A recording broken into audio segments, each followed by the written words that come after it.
Bring Back V10s is, well, back.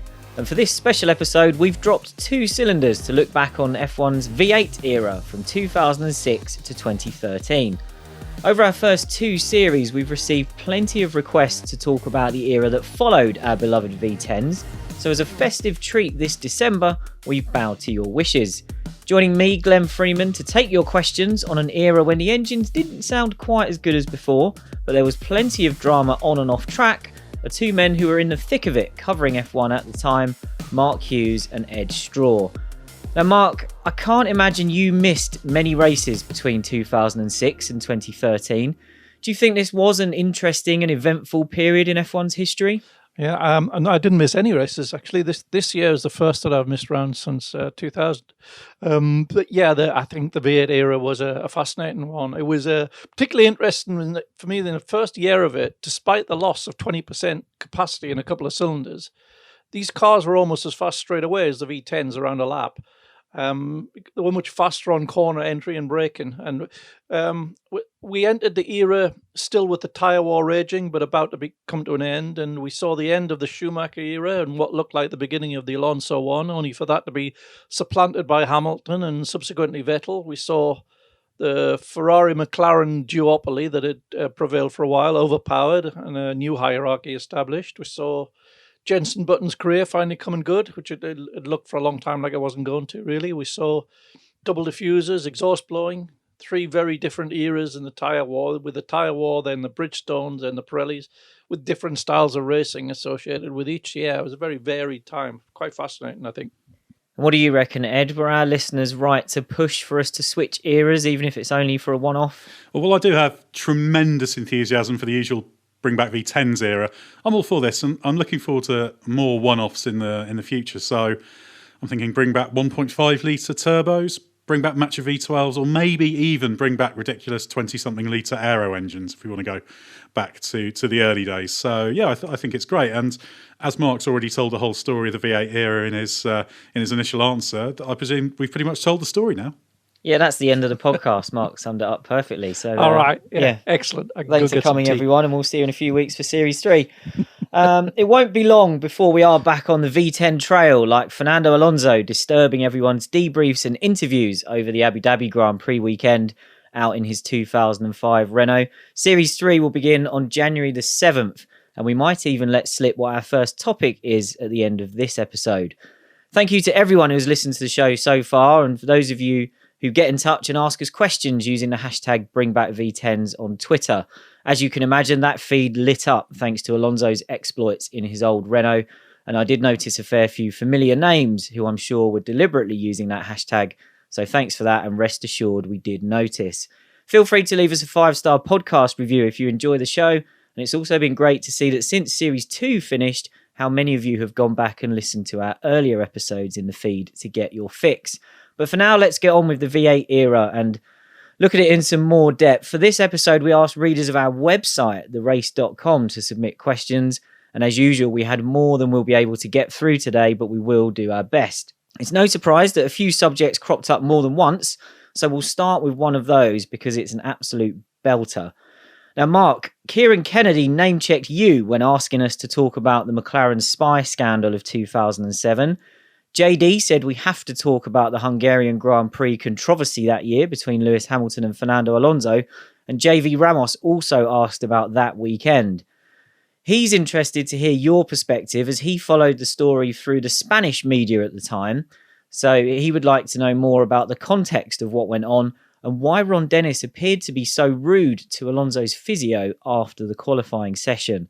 So we'll focus on the Hungary incident in qualifying where Alonso delayed his exit from the pits to prevent Hamilton getting another lap in. Because, Mark, this all took place already against the backdrop of what people call Spygate, didn't it?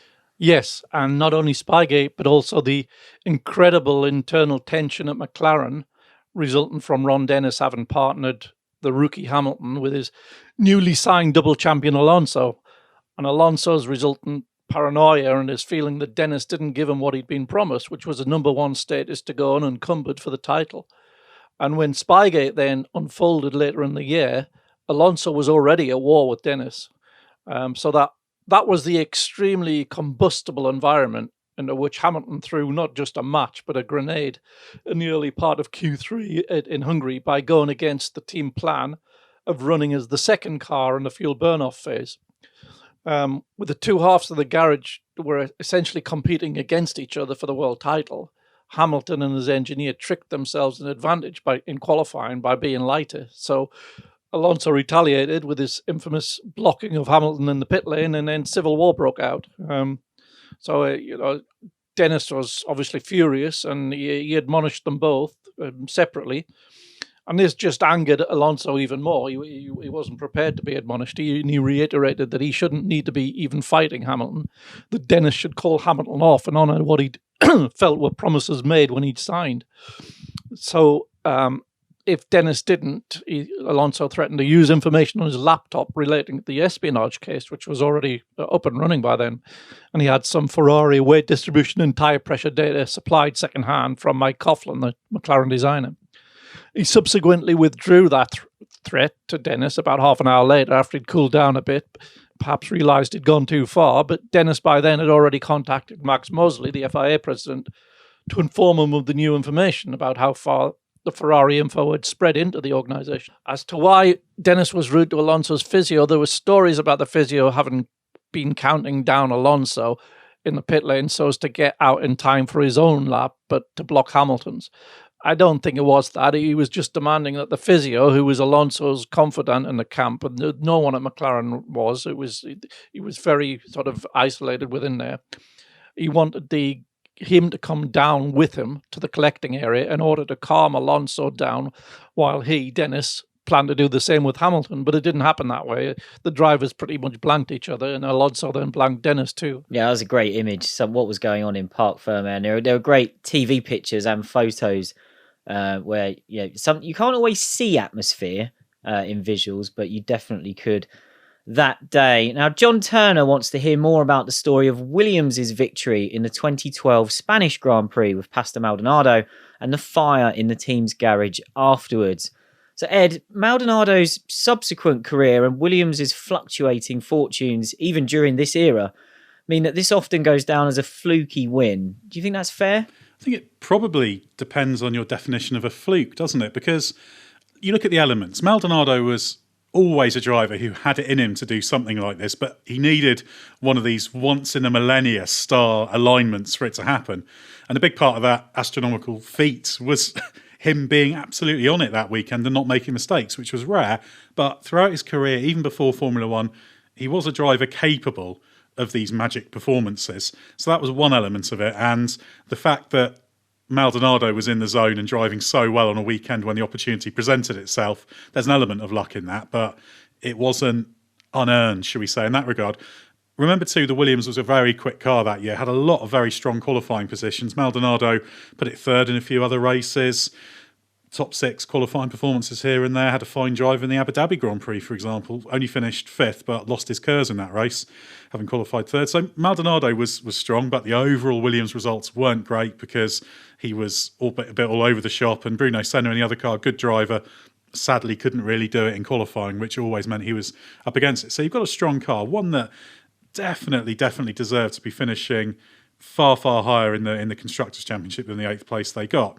Then you've got some of the fortuitous elements. Hamilton was on pole, or he was until he got excluded for not being able to supply a fuel sample. So that took Hamilton out of the way. So that is lucky, certainly. No question about that. That put Maldonado on pole.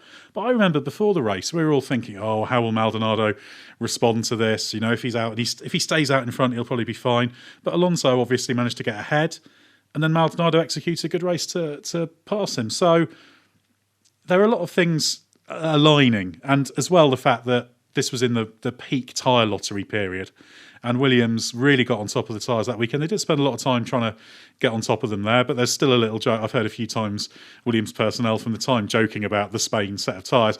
It wasn't that they were given a special dispensation or anything. People suggest it was some kind of deliberate, they were allowed to win or something, but it wasn't. But it was a point where they just got it in the window and the car was good and everything came together. Maldonado drove beautifully. You don't beat Alonso in a straight fight, even if you've probably got a slightly better car overall, as that Williams was, certainly at that stage of the season, without driving well. So a fluke in terms of the chances of all those things coming together at the right moment for a driver like Maldonado to win. Yeah, there's some fortune in that, but it also didn't come from nowhere. There was always the possibility this could happen. And what an amazing day it was. And then, of course, they blew up the garage at the end of it with the error while they were taking the fuel out of Bruno Senna's car. He'd, of course, retired after being hit by Schumacher. And then they blew the fuel. That was a very dicey moment. I was in the Williams motorhome at the time, actually seeing this on the screens. And initially, you're like, oh, there's been a fire. And then you realise how serious it was. I was just getting to the point where I was thinking, are we going to lose the whole pit building, when they managed to get it under control thanks to the speedy reaction. So very memorable weekend. But I think you have to factor in how much Williams really underachieved that year as well, because that was a really, really very decent car they had there, and probably they could have won more. So that's more the question, not that it was a completely out of whack result. It's why didn't they have more days where they were, if not necessarily winning, a little bit closer to that. But brilliant day. I'm really pleased it happened, and yeah, really, really memorable.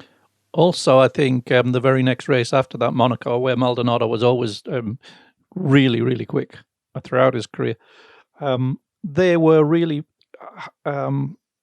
pretty much hot favourites, certainly from within inside the paddock, because it was a very quick car around there. Maldonado was very, very quick around there, and he was very quick in the practices, but then got himself involved in a stupid wheel banging incident with Sergio Perez, which got him penalised. So I think had that played out, without that incident, we may have seen two on the trot, and we wouldn't have that question anymore.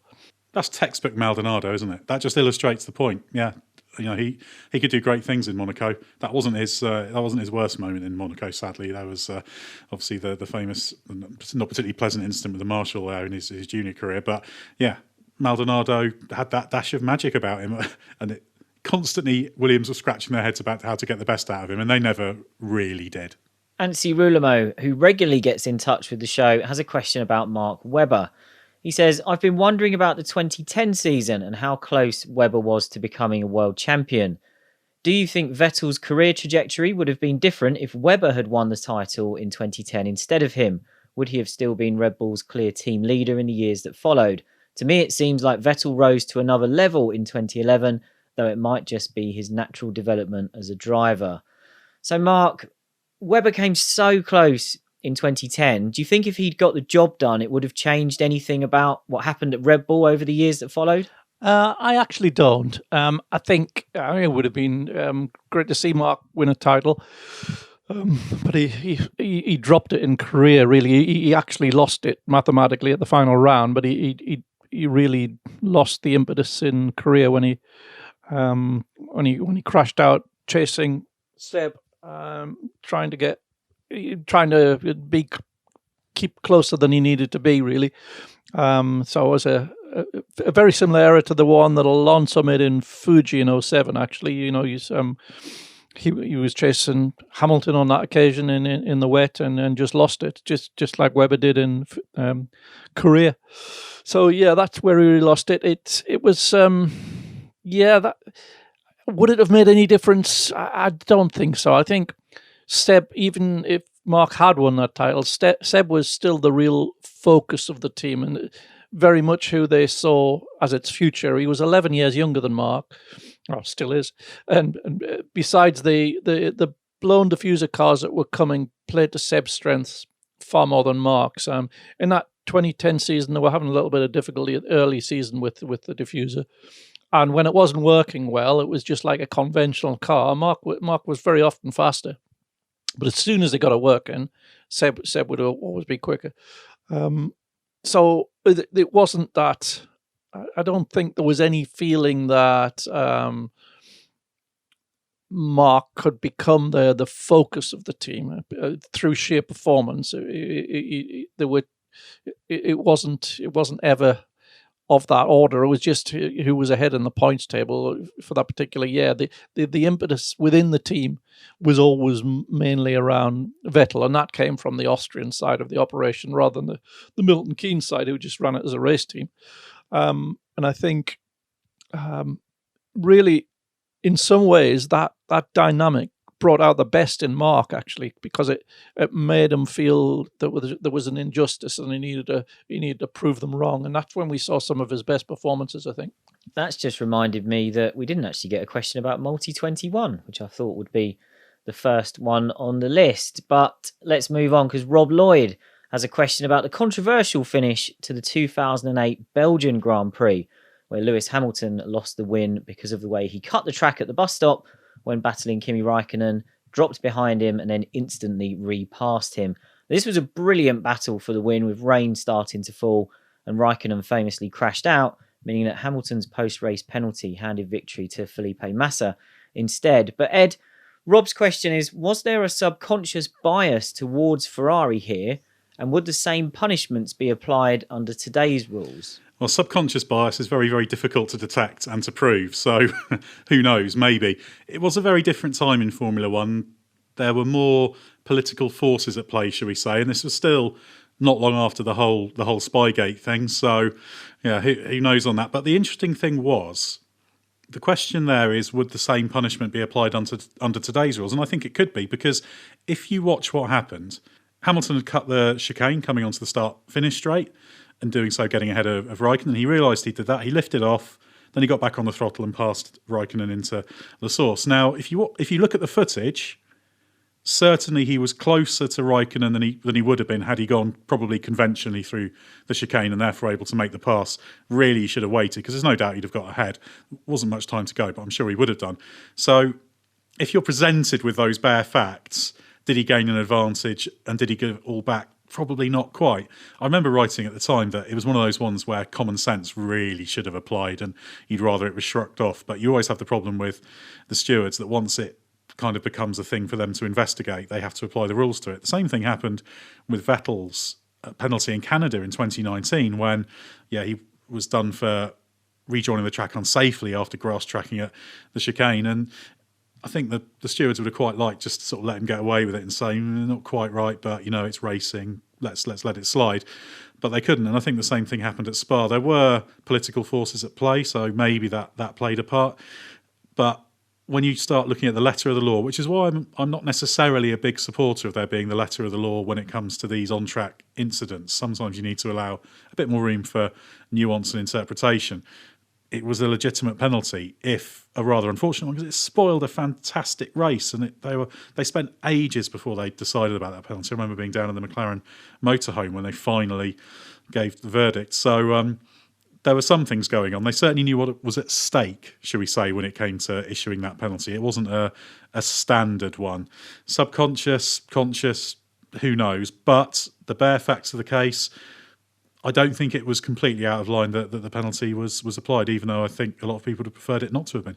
And in terms of any bias, subject or otherwise, under the regime of that time, I would have said it's more likely, if there was such a bias, the bias would have been against McLaren rather than favouring Ferrari. Effectively, it's the same thing, but it would have if there was a bias there, it would have originated definitely from let's punish McLaren rather than let's help Ferrari. That's a very valid point, actually, yeah. Subtle difference, but significant. Bizarrely, I finally heard about that decision that night when I was driving home, and Nicole Scherzinger was interviewed on the radio, and she was congratulated for Lewis winning the race, and she went, "Oh no, he's just texted me or something saying that they've taken it away." And I thought, oh, that's some big news coming across in a Nicole interview, probably the only time that she was around F1.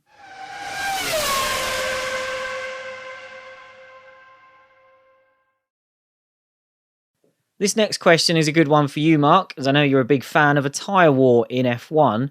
Iceman11 asks, would we have observed a different championship-winning order if Michelin had stayed for 2007? It's a great question, Iceman.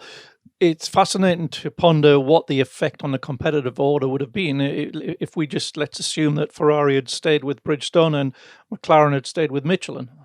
Because I think, as it was, with everyone going onto the Bridgestones, I think Ferrari would logically have had an advantage from that. They must have done. They'd been on those tyres for years. They were the old style Bridgestones, not the tyre war Bridgestones, but they're the ones that had been used 2005 and earlier. So Ferrari will have had a data advantage on that for sure. So McLaren may, depending on, what sort of tyres Michelin and Bridgestone came up with in this supposed scenario. But if we say they were at the same level relative to each other as they had been in 2006, you would say that maybe the McLaren would have looked better against the Ferrari than it did. And it was already quite an evenly matched car. I would say that if you had to characterize the performance of those two cars that season, the Ferrari was a bit quicker on aerodynamic tracks, the ones that demanded a lot of downforce, particularly at high speed, but the McLaren was much better at switching its tyres on and better on slow tracks. So over the season, over a global season, quite evenly matched. The McLaren was easier to operate, and I would contend it had a better driver lineup, but the Ferrari was ultimately probably a bit faster. But if they'd been on this trajectory of the tyre war, maybe it wouldn't have looked like that at all. Maybe McLaren would have been more decisively the faster car. But would that have had an effect on the championship? That's a different question, because I'd say that the order of the championship in 2007 ultimately wasn't decided by the respective performances of the two cars. It was influenced by the impact of Max Mosley getting involved in the espionage case, and also by the internal tensions we talked about earlier at McLaren, where the Dennis had let loose by combining Hamilton and Alonso in the same place. I think it was those things combined which lost McLaren that championship rather than the respective pace of the cars, but it would have been fascinating to see. Let's talk BMW next, and this question comes from Matthew McCarthy, and it looks at the decision they took to switch focus from their 2008 car to the new rules for 2009, which, let's face it, BMW didn't do a great job of in the end. So Ed, Matthew asks, could BMW Sauber have put together a realistic title run with Kubica in 2008 had it not switched development to the 2009 car so early?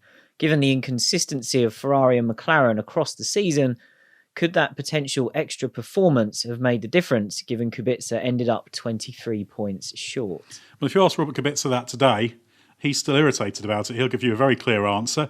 So he thinks they could have done. They certainly had the driver. You can make a really strong case that Kubica was the best performing driver of the season. I had him as my number one, and I think, Mark, you had him as your number one in your top 10 that year. I did indeed, yeah. He was really, really outstanding that year.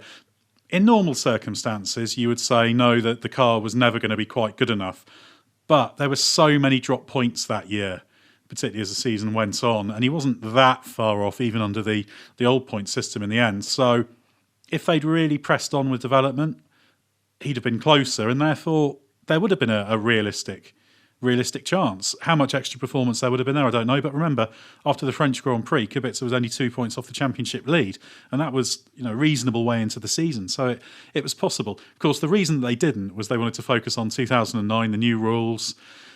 This didn't go very well for BMW Sauber. They also shot themselves in the foot by standing in the way of any deferral of KERS because they were very keen on it. And of course, their KERS wasn't great. So that was a mistake. And in 2009, amid the global financial situation, BMW pulled out. So in hindsight, it was a terrible decision because it made far more sense to pile on with 2008. So the question is, how much extra performance would there have been, and could it have swung the 23 points? It's possible. Kubica would have hung in there. Then he'd have changed the dynamic of it. He'd have always been the one who was a threat. And if you remember, the BMW Sauber later in the season, for example, he led the first stint at Fuji, but couldn't beat Alonso in that race in the Renault. So that shows how much the BMW Sauber had dropped off.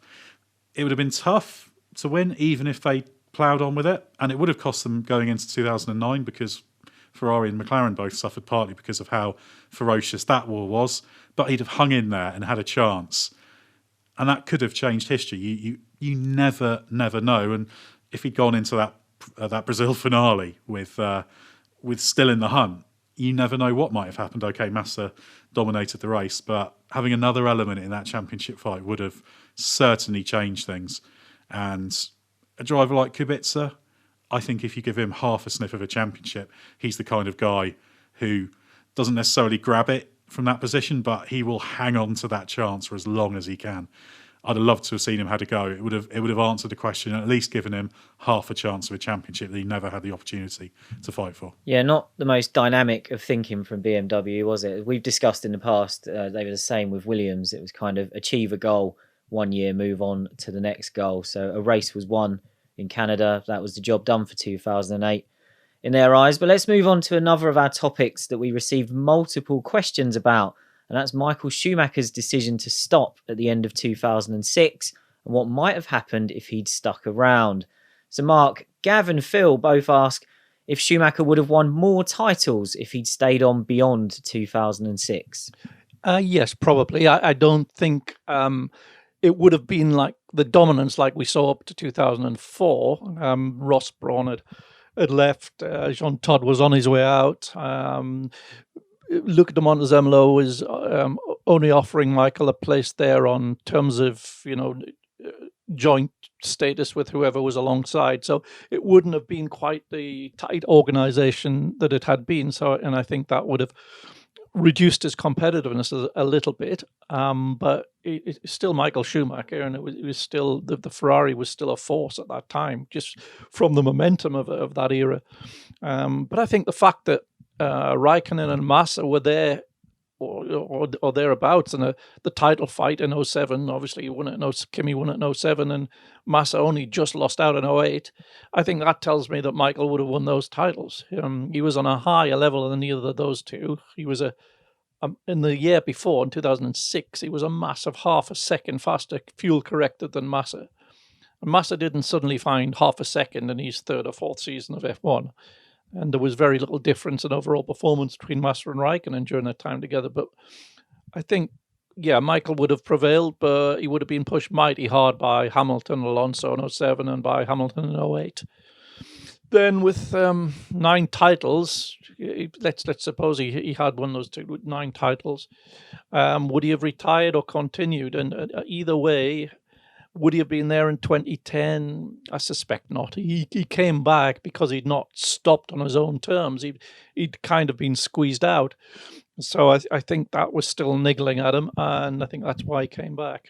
But I think had he just won his 9th title in 2008, no, I suspect he might have stopped at that point.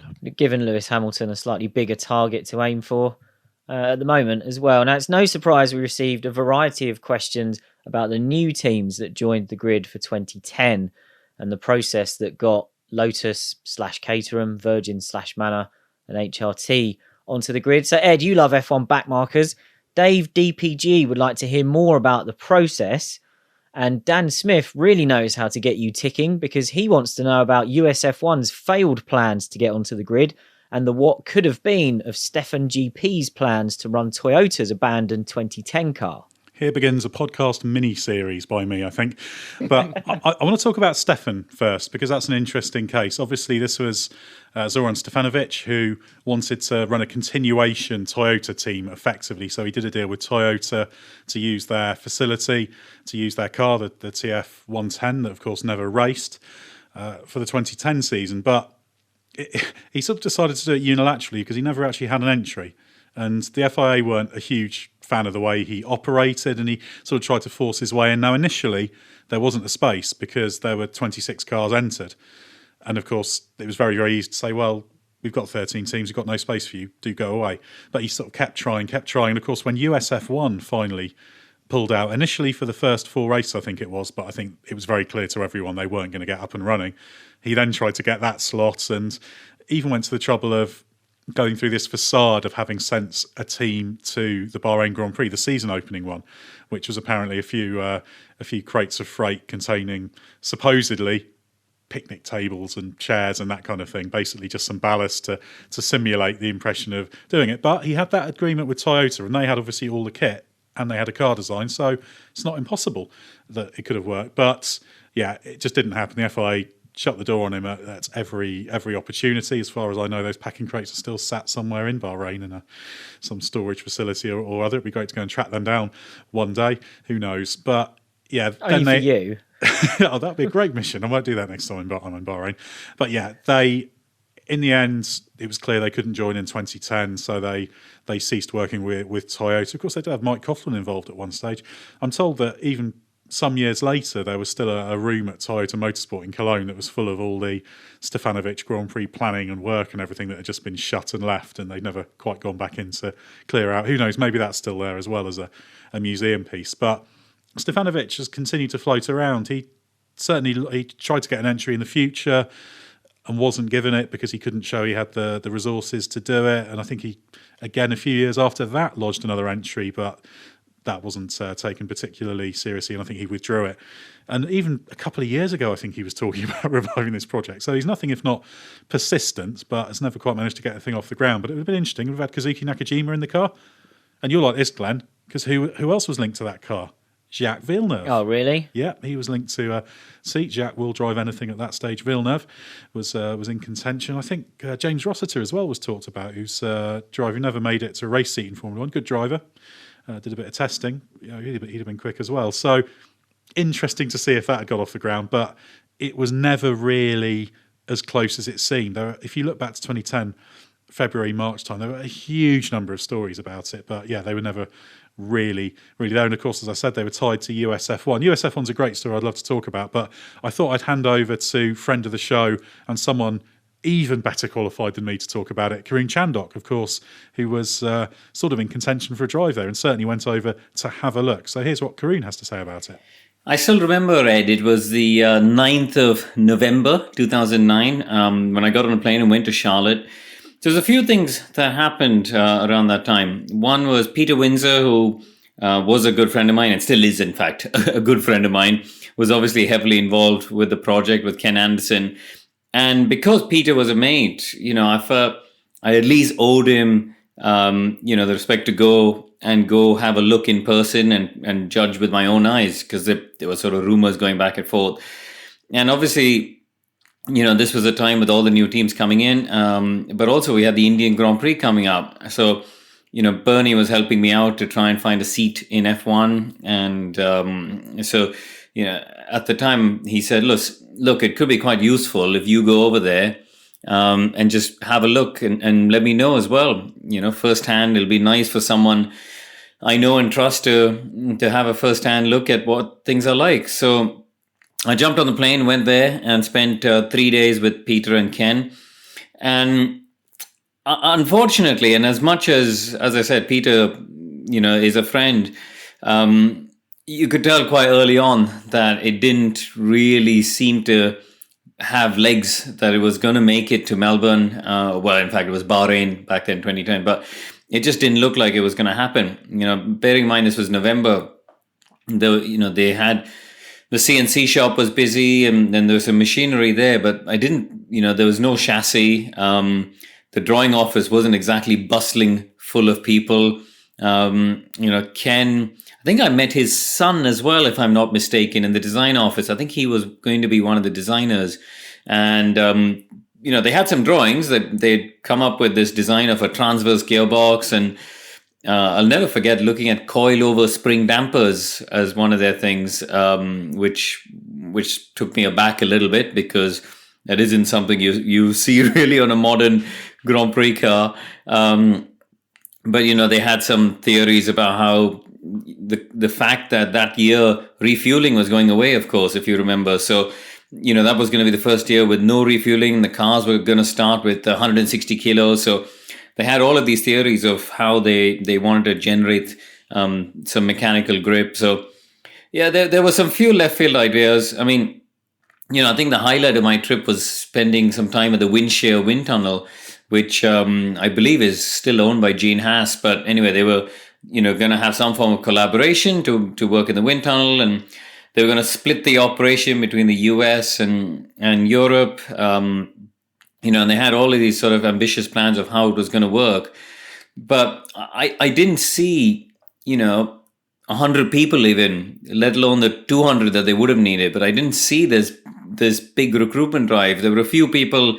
I remember meeting one engineer, I can't remember his name, but he'd moved over from Honda in Brackley. He'd moved his family, kids, all of it, and bought a house in Charlotte to work out there. So I felt a bit bad for those guys because they had believed in this project and trusted the project and fully committed and turned their lives upside down. But the reality is, when you had your eyes open, you could see that there wasn't really a chance that they were going to make it on the grid, unfortunately. And as the weeks passed on, I kept in touch with them, but I heart of hearts knew and felt that really wasn't a project that was going to make it. And unfortunately, that's the way it transpired. I'm going to add a footnote on the Stefan GP situation as well, because I think was one of the few people who met them. Again, Bernie said to me, called us up, my dad and I, and said, listen, this thing could be happening. Colin Collis is involved. So my dad and I were in India. We jumped on literally that night's plane, flew to Cologne, drove across and spent some time with the Stefanovic family, father and son, Zoran and his dad. And Colin was there, and we had a look around the Toyota factory, and it looked real. And in fact, if you think back, the 2009 Toyota was a very good car, obviously. So I think, it would have been interesting to see if they actually did get the entry, whether they would have had the money to carry it through. But certainly, they had all the infrastructure of the massive Toyota factory at their disposal, as well as very good cars from 2009. So what could have been? Thanks to Karun for that insight, and I'm sure we'll hear from him again during Series 3. I haven't actually sent him the list of episodes yet, so he can pick which one or two he wants to appear on. But let's move from one end of the F1 grid to the other, and we'll cover off two questions on a similar subject in quick succession here. So Mark, Hope Marimi asks how Lewis Hamilton ended up deciding to switch to Mercedes for 2013 and what really played a role in him deciding to leave McLaren. All the things he spoke about at the time, Ross convincing him of the massive preparation that Mercedes had already made in the hybrid engine, how it was building up its resources in the factory, how McLaren was only going to be a customer team, and also the inevitable relationship of Ron Dennis and Hamilton. Hamilton felt he was being over-controlled by the man who'd given him his chance, and that he couldn't ever be anything but the protege in that team, and that he wasn't really respected the way he should have been given his subsequent success. Then there was the final straw when Hamilton had found out that Dennis had visited Mercedes and told them all the reasons why Hamilton's volatility and personality would be a liability to a big brand like Mercedes, and that it was a bad idea that they tried to sign him.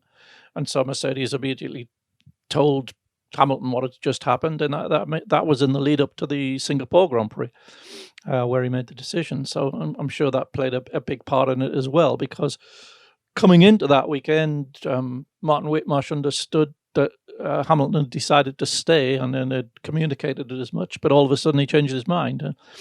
So there was that, and then there was the retirement from the race while leading, and the visit but in the hotel by Niki Lauda, which probably pushed the thing across the line. But yeah, it was a whole series of things. But I think the most important one was that Ross had really done a good job in convincing him just how much of an upgrade the Mercedes team was going to be from the Mercedes team that existed at that time.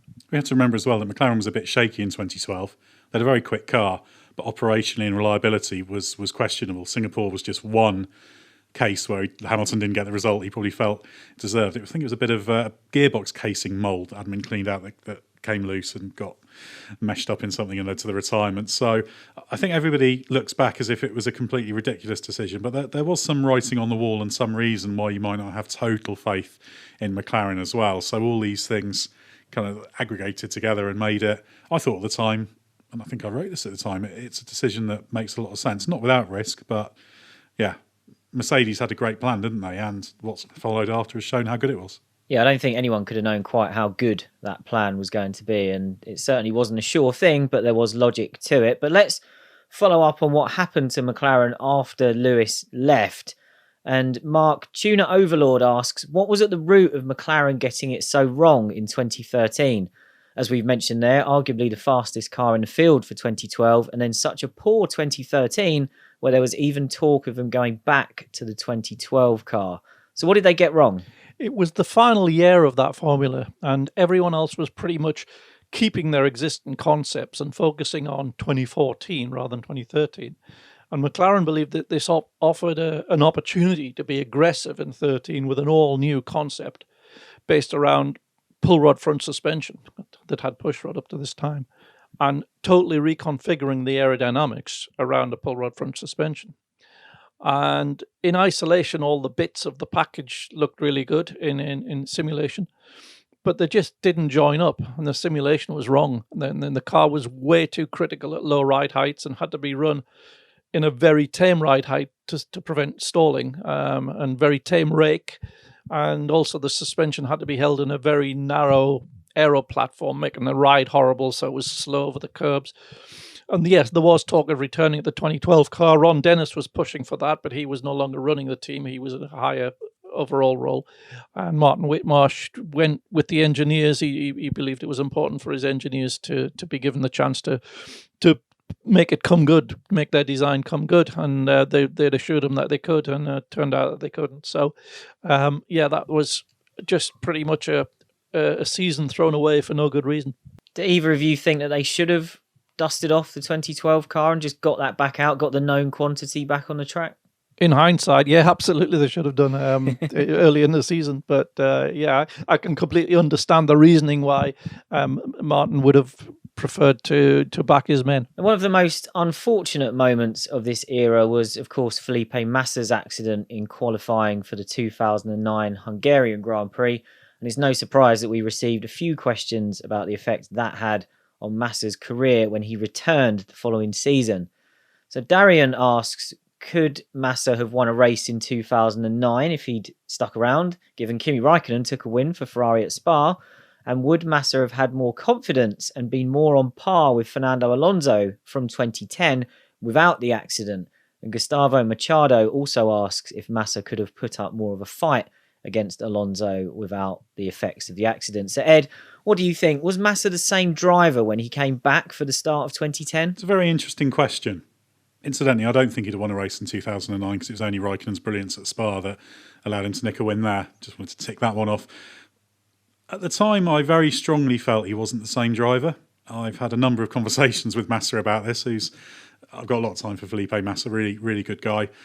Obviously, he's adamant that there was never any loss. Difficult to measure. Having said that, when you start thinking about just how strong a driver Alonso is, it could well have been a big part of it. It was just that suddenly he had a driver of a higher level. Obviously, Raikkonen wasn't quite the force in his Ferrari years that he was at his McLaren peak, certainly, and what's happened after has proved that. So I'm sure there was a little bit of... it was held back a little bit in 2010, because if you look at the performance gap between the two, Massa was actually at his weakest in 2010 in outright pace compared to Alonso. The kind of relative positions were bigger in 2012 because the Ferrari wasn't a great car, but actually the pace wasn't so horrendous on average. So maybe in 2010 it was at its most pronounced.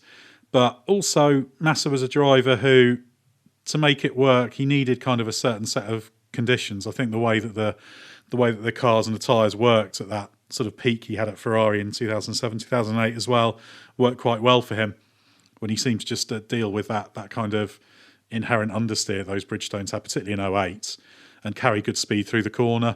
He was never one you watched on board and thought he was particularly precise and seemed to miss apexes here and there, but the minimum speed was kept up, so it really worked. But yeah, Massa's not in Alonso's class, so I think he lost a little bit. It's very, very difficult to say how much, but those injuries he got were very serious. Let's not be beat about the bush on that, because it was physical, a bit of damage to the brain, which is never nice to have, is it? So he's clearly recovered well in reality, and he operated an F1 at a high level.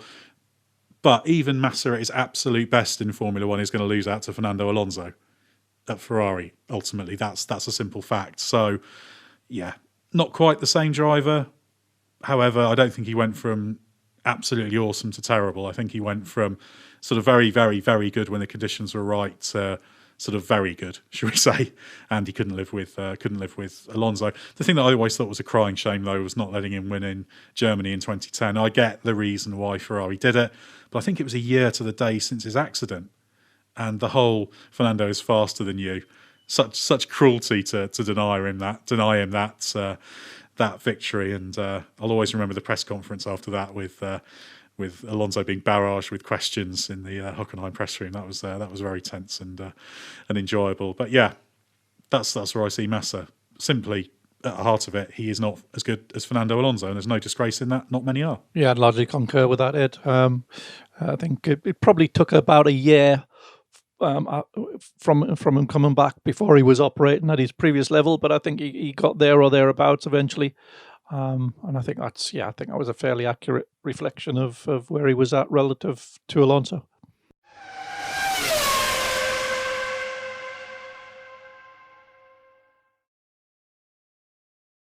Let's stick with the 2009 theme for a bit here, and initially with some Ferrari thrown in as well. Mark, Thibaut Mangleshots asks, how did McLaren and Ferrari get the 2009 rule changes so wrong? Well, they both missed the double diffuser ruse for one. That was Brawn, Toyota and Williams all spotted the interpretation that was possible under the revised regs. That was one thing. But beyond that, McLaren completely missed that the most effective aero philosophy was going to be the outwash front wing, and was unique in staying with an inwash front wing, which made it hopelessly uncompetitive. That just wasn't the configuration that these would work with these new regulations. And as soon as they switched to an outwash wing halfway through the year, it became an okay car. Not good, but okay. And Hamilton won in Hungary with a bit of help from Kers. But before that, it had been awful. It was a going out in Q1 sort of car before that. Ferrari, it shaped its gearbox low and wide to bring the weight distribution, the center of gravity height down, and that was based around the single diffuser. But it formed a blockage when they went to the twin diffuser floor, and so it didn't allow them to maximize that interpretation. When they subsequently did a twin diffuser floor, they were still stuck with the wide gearbox. So yeah, that was the two sort of hard points that you couldn't really get around for McLaren and Ferrari. They also, just as a little counterpoint to the BMW thing, developed all the way through to the end of 2008. So there was a lot of focus there. If memory serves, they still had a few bits and pieces as an upgrade for the last race of the season in Brazil. So that perhaps fed into them not getting on top of the 2009 aero rules as quickly as they should have done. I'm going to ask a follow-up question to that of my own. So Glenn Freeman asks, and this can go to both of you, do you think that 2009 shake-up is now held up as kind of the poster child for rule changes having a massive effect on the competitive order? And is that what F1 itself and fans are always hoping for every time we get a new set of rules coming in? Well, it offers that possibility, but it doesn't guarantee it. But it offers that possibility because if you radically reshape the regulations, there is always the chance that someone spots a little loophole that is very, very effective, or one or two teams do it and two or three teams don't of the top guys. So you will then see a radical shake-up, and it's exactly what we had then. But it doesn't guarantee it. I think just shaking it up, especially if the rules are particularly prescriptive, I think what tends to happen is that the well-resourced teams just do more iterations and grind ahead through sheer weight of resource. But if there is inadvertently built in a little loophole, then yeah, obviously it can happen. It's one of the more extreme ones, 2009. It can happen when you change all the variables and the factors contributing to what makes people competitive. But the double diffuser obviously distorted the whole thing as well, and then the whole Brawn story fed into it because of the way Honda had operated, etc. So yeah, it's the thing that you hope for, and certainly if it's steady state, as it were, one season to the next, why would you expect anything different to happen? The same thing should happen. So it creates a condition for people to trip up. But as we saw, McLaren tripped up, but halfway through the season they were able to win races again. So it doesn't take long. The best teams or the best resource teams tend to come out on top fairly quickly. Neither of you have got my hopes up there for 2022 then, but no conversation about the V8 era or 2009 actually would be complete without talking properly about one of the most famous stories in F1 history, which is when Brawn GP rose from the ashes of Honda to win the championship with Jenson Button. We had a few questions about this, as you would expect. So, Ed, Christian Candler asks, how well do you think that team would have done if Honda didn't pull out? Yeah, it's a good question, because obviously the engine's the thing everyone focuses on. They think, well, it would have been a Honda engine rather than a Mercedes engine, and the Honda engine in that V8 era is a decent engine, but it wasn't as strong as the Mercedes. I think that's pretty well established. So you could potentially have the same car that started the season strongest with a slightly weaker engine, but still a decent one. But at the same time, if Honda was still there, that would have changed things as well, because they'd have had the engine that the car was designed around, rather than hacking it about from December to fit the Mercedes in, and they'd have had a proper development budget. They wouldn't have had to axe however many people they were cutting through the year. They wouldn't have been kind of scraping to get to the end of the season. So it's an interesting question what might have happened with Honda. I think no doubt they'd have been winning races, wouldn't they?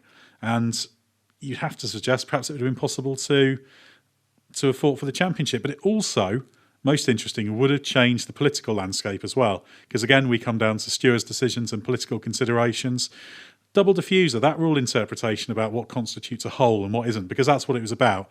It wasn't so much about the architecture of the diffuser, it was being able to actually get the air to it, to make use of it, that was critical.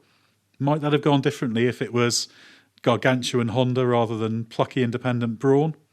I don't know, it's hard to judge, but yeah, certainly they had a strong car, and it would have been a much, much easier season.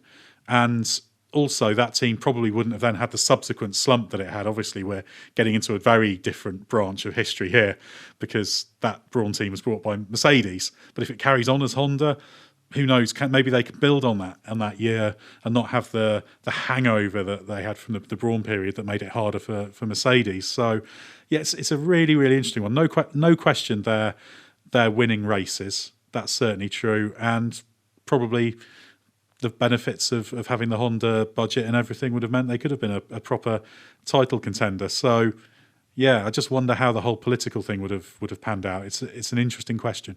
The other interesting prospect of that, if they'd stayed in, and I largely agree with that analysis of Ed's, that the benefit of the Mercedes engine, I don't think was as great as the benefit of having a full works development budget behind you. So I think they would have succeeded regardless. But the other interesting thing about that prospect is that had Honda stayed in, it wasn't going to be Rubens Barrichello in the second car; it was going to be Bruno Senna. So Bruno would have climbed into the best car in F1 as Jenson Button's teammate, and might have had a very different career. He set a very good time in his test. I think it was at Barcelona, but I remember being told at the time by a spy that he'd cut the chicane on that lap, so it wasn't quite as impressive as it looked. But again, yeah, interesting. It would have another point of history changes. Who knows? Maybe Bruno Senna there is now talked of as a Grand Prix winner. Just shows how these tiny little things have think of the ripples of that whole Honda pullout. We're still feeling those ripples today with Mercedes. It just shows at the time it's a massive story, but you can never tell how seismic these things are. And Martin Whitmarsh bending over backwards to try and accommodate a Mercedes engine in Brawn, in retrospect, may have been a little bit of a self-defeating move. Yeah, I think he and McLaren never quite recovered from that one. Fun question here from Jack Clark, who asks about Fernando Alonso apparently telling Renault's Alain Permain that he would have won the 2013 title for what was then known as Lotus. I think Permain shared this on his Beyond the Grid F1 podcast interview recently with Tom Clarkson, so go and check that out. But Ed, Jack's question is, if this claim has any merit, was Alonso posturing, or is it a valid point given Kimi's lack of performance against Fernando when they were at Ferrari in 2014? And were Kimi's fantastic 2 years of Lotus actually below the level of the car? Well, Alonso loves a bit of posturing, so I'm sure that's a little bit of it. But when it's Fernando Alonso, he's got the means to back it up. So, yeah, it's easy to make these claims. And actually, there's all number of cars over this period where you'd say, if Fernando Alonso was in it, what would have happened? What would have happened if Alonso was in a 2012 Williams? That's an interesting question. Or a 2014 Williams, say, a little bit later, once we're into the turbo hybrid era. If you look at 2012 and 13 as a whole, I think there's no doubt that Alonso would have had a stronger set of results, and Raikkonen, who was the best place in the championship both times, would have done. 2012, if you look at it, there are a number of races, particularly while Raikkonen was feeling his way in, where you said, actually, the Lotus could be really strong in this race. It'll come on well, looks after its tyres well both years. That was very much in the DNA of the car, but Raikkonen didn't always make the best of it. So Fernando Alonso would probably win Bahrain 2012, for example, which Raikkonen couldn't quite win. And probably he'd have qualified better in Melbourne that year, where Raikkonen had traffic. If Fernando Alonso almost won the championship in the 2012 Ferrari, he's certainly doing better in the 2012 Lotus, I think. But at the same time, it wasn't necessarily the absolute best car. 13 as well, it was also strong. They had the problem that Raikkonen was the one who got the most results, but Grosjean was the faster one. The team's own analysis had that Grosjean was about 0.3 faster, something like that, in terms of his raw pace. And he started over the second half of 13 in particular to put together these really consistent, strong performances. But we know how good Alonso is. Could he have won the championship? 2012 is very, very possible. 2012, I'd stake more on than 2013 because of how strong Red Bull was in 13. But 2012, I'm going to say yes. 2013, he'd have had a shot, but I think Red Bull might have just had too much for him with that package they had that year. Yeah, I would concur. I think not only Alonso could have won the title in that car, but I think Robert Kubica could have done as well. He's another guy that if you just shuffled the cards differently, would have been a world champion. And at 13, I think Red Bull were too far clear. But 12, definitely, it was on with a real top class driver. Yeah, Sakon Yamamoto would have won it. No, I might have gone too far. Yeah, you just spoiled it now. You burst the bubble. Well, that's just what we needed from this podcast, was more championships that Fernando Alonso could have won. I'm sure he'll be delighted about that. But let's finish off with a question we often get asked about the V10 era as well. And it's one that I'm sure Mark and Ed will both like to have a crack at. We had a few variations of this, but the basic premise is, who was the greatest lost talent of the V8 era? And was there anyone who was overrated as well? So, Mark, you can go first. We've just been discussing it. For me, it's Robert Kubica is the greatest lost talent. He's a potential multiple world champion, and yes, so he lost one opportunity with BMW's decision on the development program, and many thereafter with his accident. And it's a great shame that we didn't see that play out. Overrated? I don't think we can really get into who is overrated. Fans all have their favourites, and I think the rest it's just analysed as it happens, and the results are what they are for that driver in that car. So I don't really. There's no one for me stands out as having a higher reputation than they should have had. They got what success they got.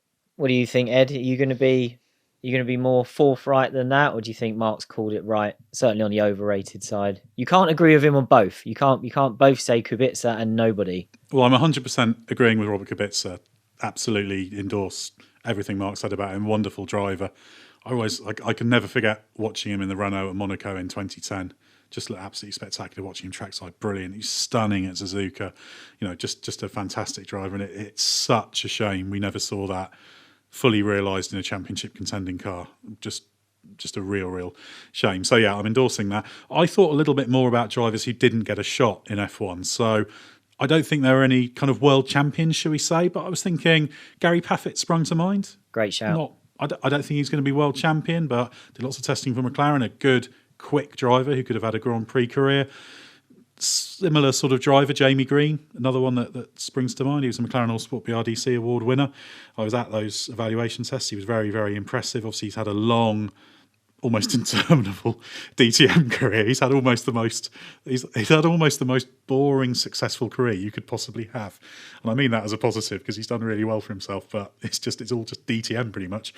Any more DTM drivers you want to name? No. I thought about Vanina Ricks as a contender, but I decided against it. I might just throw in Scott Dixon as a bit of a left field one. He was never really properly on the track to F1, but we've seen how good he was in IndyCar. Overrated, I'm going to be slightly controversial and go for somebody who perhaps I was a part of overrating because I did think he could be absolutely brilliant, and that's Nico Hülkenberg. Now, I really like and rate Nico Hülkenberg. He's a brilliant driver. I think I don't buy into this whole thing that he's never got a podium because he's not very good. It's just, he's a really classy Grand Prix driver. But from his junior career and what he did in A1 GP. First season we went, I really thought there was a driver there that could break through and be a world champion. And I think over time we've seen there's a few limitations there. That means he could have been a Grand Prix winner. I've got no doubt of that. Some wonderful drives. Career 2013, just to throw one in there. Could have won Interlagos 2012, but obviously made a mistake in battle with Hamilton.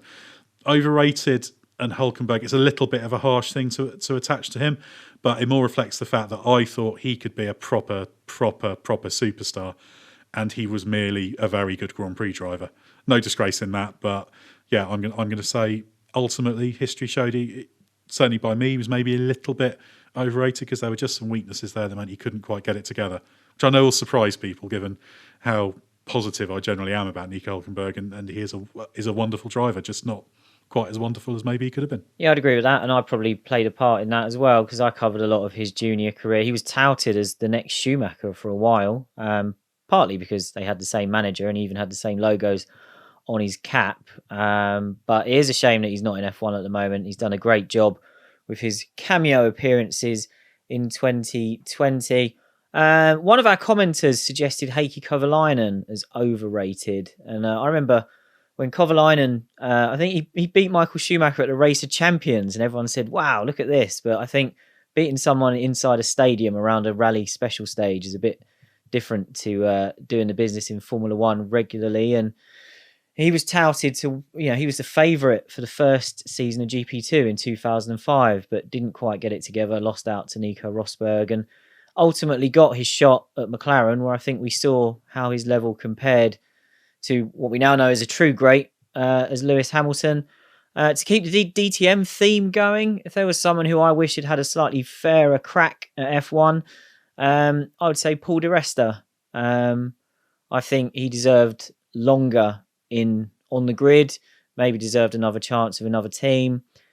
I think Paul's done a great job in the media since he switched to that role, and I think he understands a lot more about all the things you have to do off track to get the most out of yourself as an F1 driver. And I suspect Paul is the sort of person now who, if he had his time again, would handle himself as an F1 driver differently. Doesn't necessarily mean he'd be any quicker in the car, but I wonder if he could have helped himself be dealt a better hand away from the circuit and behind the scenes. But yeah, I think we'll leave it there for Bring Back V8s. Thank you to everyone who submitted a question, and sorry if we didn't get to yours this time. But we do have a new series about to start with Bring Back V10s, and make sure you get your questions in early for our series finale there, where we can take your questions on anything to do with F1 from 1989 to 2005.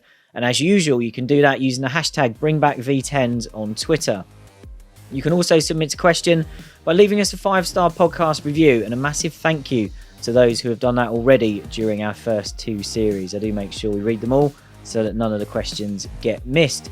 We'll be back to 10 cylinders when we return for Series 3 on Thursday, January the 7th, where we'll be kicking things off with a special guest joining us to discuss Jenson Button's breakout year in 2004. And yes, that does mean we will be taking an extensive look at his controversial attempt to leave BAR for Williams for the following season.